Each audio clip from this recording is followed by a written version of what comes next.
So what I want to discuss today, question to consider if you're not feeling particularly happy or motivated, is to consider, is it physical? So the reason I'm talking about this is I recently worked with a client, very, very stressed.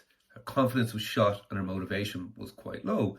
Now, she had a lot of challenges, both professionally and personally. Work was very challenging at the time. She had a lot of personal challenges as well. However, she kind of had felt that she had worked through a lot of these things and that she was doing everything that she could.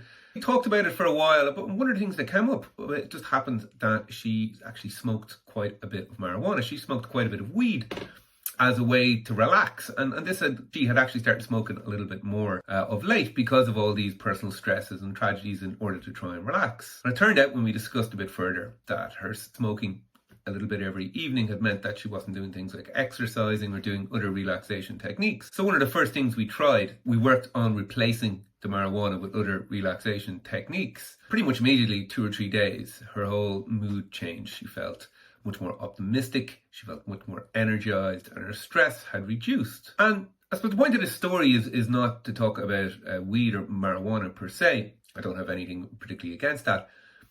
It's more to consider some of the physiological things that might be going on in terms of things like your stress or your confidence or your motivation.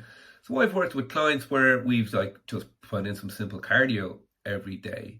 I've worked with clients where we've got them to work on things with their diet, like reduce the amount of sugar or reduce the amount of caffeine, or even just to bring in some simple relaxation techniques. And I suppose sometimes when you can't figure out what's quite wrong, why you're not feeling quite right, why you're not feeling particularly motivated or relaxed or confident, sometimes it's down to physiological reasons, and they can be very good to explore. Hope you find this useful.